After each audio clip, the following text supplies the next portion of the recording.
2020 has been an incredibly challenging year for people in Birmingham Edgbaston, but as always, it has been an absolute privilege to work on your behalf. To round off another year, I want to give you a roundup of what I have been doing as your Member of Parliament and some of our key achievements for this year. Firstly, 2020 has seen a huge increase in the amount of casework myself and my team have taken on. Since the 1st of January, I've taken on 7,500 new cases from people in our constituency, and we've resolved over 12,000 cases, including securing alternative accommodation for vulnerable families who have been living in flea-infested temporary accommodation. I've been lobbying to save people's jobs and ensuring others were furloughed during the pandemic, and getting stair lifts installed for disabled residents, helping constituents apply for universal credit and PIP, bringing forward fixes on the lighting on Carisbrook Road, and so much more.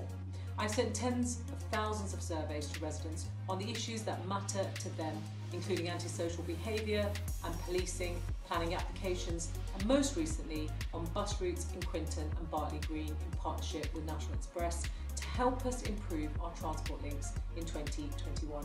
In February, I led and won a fuel poverty campaign to make British Gas reverse a policy change in prepaid meter top-ups that would have meant low-paid customers having to choose between being able to heat their homes or eat.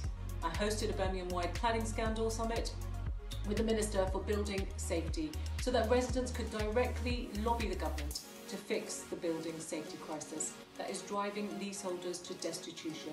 And I lobbied Serco over the recent incident in our constituency at the Strathallan Hotel and worked with Birmingham City Council to improve living conditions for asylum seekers in our city after an outbreak of coronavirus in the accommodation that they were residing in. I set up an exempt housing working group with constituents to really build the case for national policy change to support vulnerable families and help reduce antisocial behaviour in many of our areas. I've met with campaigners to lobby the council to support ex-service personnel in Birmingham and improve its offering to veterans by the Armed Forces Covenant. And I wrote to the Health Secretary to support NHS workers who receive racist abuse at work, securing a national policy change some weeks later. I've also campaigned with the Labour Party to secure at least 20 major U-turns and counting from the government during the pandemic, including on free school meals, A-level results, the surcharge for migrant health workers, and of course, extending the furlough scheme. I campaigned with many of my residents to save more than 20 trees on Norfolk Road, and I've worked with residents to set up street watches and regular police walkabouts in every single ward. I've continued my work with young people in Birmingham to develop our citywide Youth Mental Health Manifesto, and I have published a report on the increase in hate crimes against Sikhs with the APPG, reporting on that 70% increase. And I'm progressing to set up a community hub here in Quinton, and I've worked with our care homes and workers across the constituency to highlight the scandal in social care during the first wave that were leading to concessions from the government on weekly testing and putting an end to discharges without tests from hospitals to homes.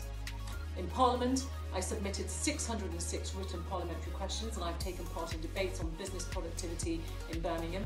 I've also taken part in children's mental health and cuts to the UK aid budget. And I've supported vitally important Labour amendments on dozens of bills, including for greater action on climate emergency, a fairer immigration system, and on protecting food standards, animal welfare, and our NHS from any future trade deals. Phew. That is just some of the work I have got through in 2020, but there is much more I want to do and achieve next year. I hope every one of my constituents gets to have a lovely break over Christmas, and that we can all look forward to a much more positive year next year. I want to take this opportunity to wish you all a very Merry Christmas and a Happy New Year.